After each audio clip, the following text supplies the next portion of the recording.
इसका टॉप का elevation angle तो 60 हो गया, लेकिन इसका फुट का मतलब अगर नीचे देखेंगे यहाँ से, तो यहाँ से डिप्रेशन एंगल आएगा 45 डिग्री।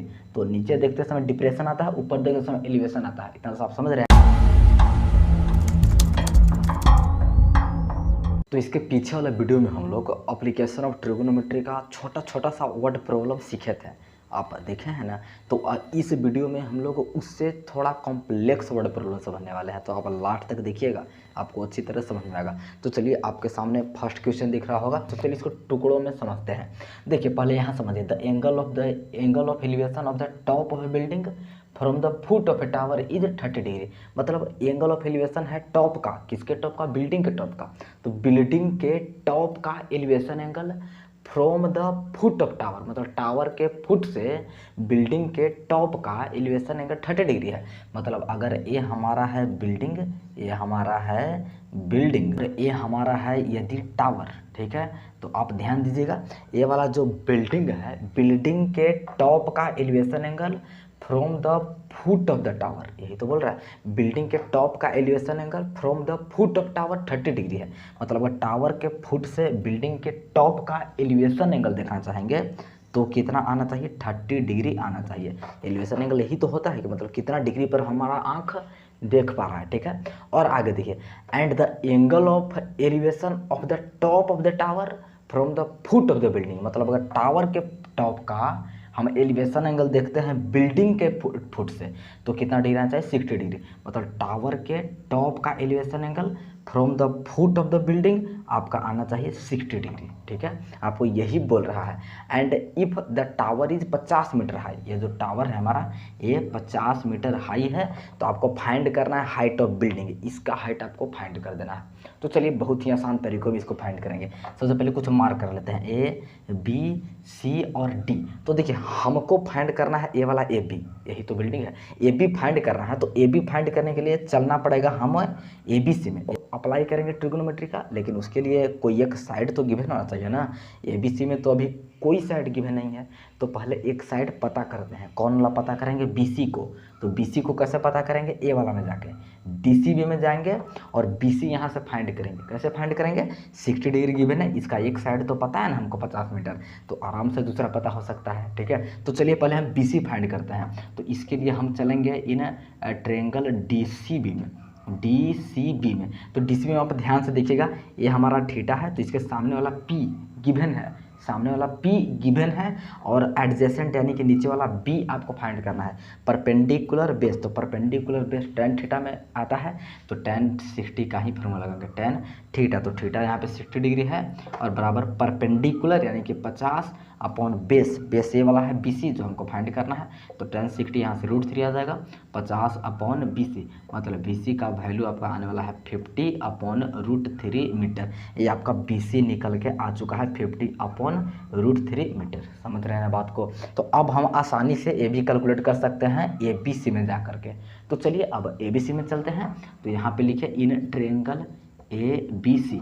ए बी सी में हमको फाइंड करना है P, सामने वाला थीटा के सामने P ही तो फाइंड करना है, और B यहाँ पे गिवन है, B गिवन हो गया।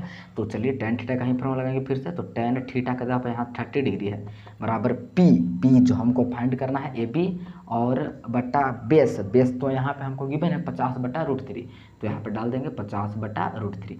tan 60 का, tan 30 डिग्री का वैल्यू होता है 1/√3, ऊपर है ए बी, और √3 को ऊपर आप भेज सकते हैं, और बटा में जाएगा 50। मतलब अगर यहाँ से आप कैलकुलेट कीजिएगा ए बी, तो आने वाला है आपका 50/3 मीटर आपका ए बी का लेंथ आ जाएगा। समझ रहे हैं ना, 50/3 metre is the length of A B. समझ रहे बात को। तो इस तरह से आसानी से ऐसे क्वेश्चन को हम सॉल्व कर सकते हैं। तो चलिए नेक्स्ट की ओर बढ़ते हैं। आपके सामने नेक्स्ट क्वेश्चन तो आ ही गया होगा, तो ध्यान दीजिएगा क्या बोल रहा है। From the top of a 7 metre high building the angle of elevation of a top of cable tower is 60 degree. मतलब ध्यान से समझिएगा कि from the top of a 7 metre high building, मतलब 7 मीटर हाई बिल्डिंग के top से, 7 metre के high building है, उसका टॉप से एलिवेशन एंगल दिया हुआ है केबल टावर के टॉप का।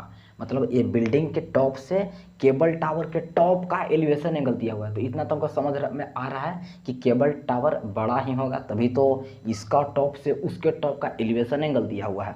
तो ये चलिए हम पहले डायग्राम पढ़ लेते हैं। ये हमारा हो गया केबल टावर, ये वाला हमारा बिल्डिंग हो गया जो कि 7 मीटर हाई है, ठीक है। इसको हम नाम देते हैं बिल्डिंग, बिल्डिंग ही तो है, ठीक है। अब ध्यान दीजिएगा, बिल्डिंग के टॉप से मतलब यहाँ से ये केबल टावर के टॉप का एलिवेशन एंगल गिवन है, समझ रहे ना। बिल्डिंग के टॉप से केबल टावर के टॉप का एलिवेशन एंगल आपको यहाँ पे गिवन है 60 डिग्री। मतलब ये वाला कितना होना चाहिए आपका 60 डिग्री आना चाहिए, ठीक है। और क्या गिवन है, and the angle of depression of its foot, मतलब इसी यही टॉप से इसका टॉप का एलिवेशन एंगल तो 60 हो गया, लेकिन इसका फुट का मतलब अगर नीचे देखेंगे यहाँ से तो यहाँ से डिप्रेशन एंगल आएगा 45 डिग्री। तो नीचे देखते समय डिप्रेशन आता है, ऊपर देखते समय एलिवेशन आता है, इतना आप समझ रहे हैं। तो नीचे देख रहे हैं मतलब 45 डिग्री का डिप्रेशन एंगल बनेगा, ठीक है। बात समझ में आ रहा है।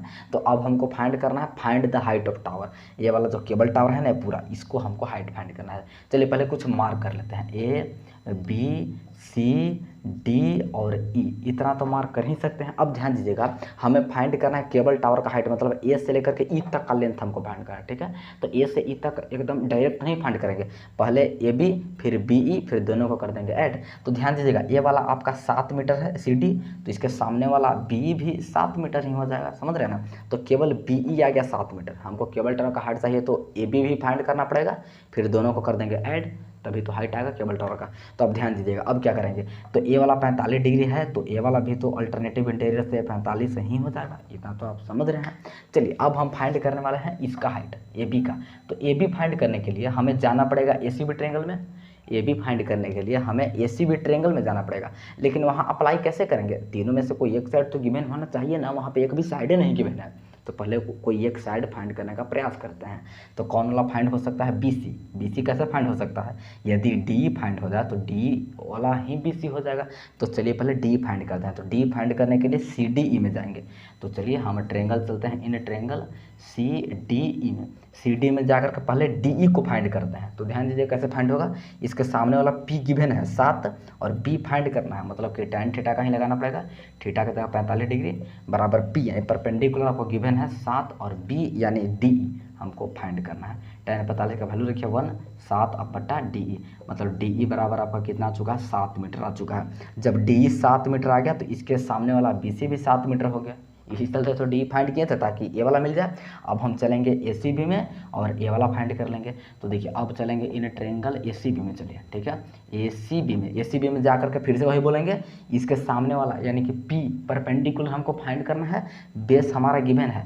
तो फिर से tan थीटा का ही फॉर्मूला लगाना पड़ेगा, थीटा की जगह यहाँ 60 डिग्री है बराबर पी यानी कि A B upon base, base यानी कि ए वाला जो कि गिवन है 7, तो इसका वैल्यू आ जाएगा √3 और ए बी अपॉन 7। तो यहाँ से ए बी का वैल्यू कितना निकल के आ गया है 7√3, ठीक है।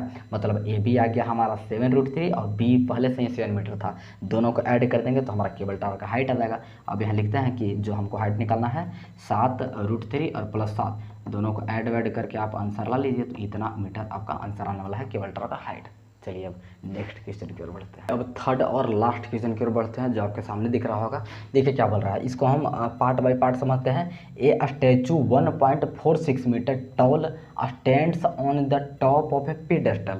तो पहले तो एक पेडेस्टल बना लेते हैं। देखिए ये हमारा इतना दूर तक पेडेस्टल है, ठीक है, जो कि ग्राउंड पर खड़ा है, समझ रहे हैं ना, ग्राउंड पर ही तो सब चीज़ खड़ा होता है।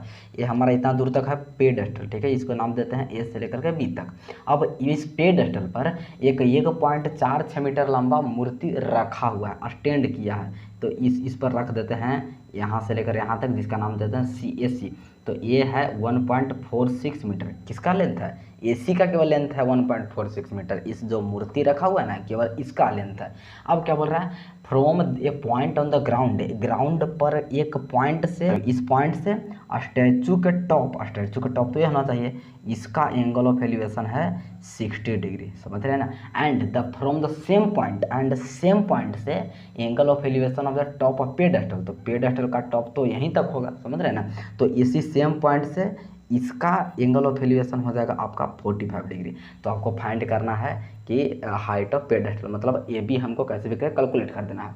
तो चलिए हम ए बी को कुछ देर के लिए एच मान ले रहे हैं, ठीक है। और इसको चलिए इसको डी नाम देते हैं, ठीक है। ए बी को हम एच मान लेते हैं और ये जो नीचे वाला है इसको एक्स मान लेते हैं, मतलब कोई भी वेरिएबल ऐसे ही मान लिया, ठीक है। हमको एच फाइंड करना है। चलिए ध्यान दीजिएगा एच फाइंड कैसे होगा। तो इसके लिए पहले हम छोटा ट्रायंगल में जाएंगे। छोटा ट्रायंगल में जाकर ये दोनों के बीच में रिलेशन पूछ लेंगे, उसके बाद ही कुछ काम बनने वाला है। तो चलिए अब पहले हम चलते हैं छोटा वाला ट्रायंगल, मतलब इन ट्रायंगल क्या नाम है इसका, ए बी डी।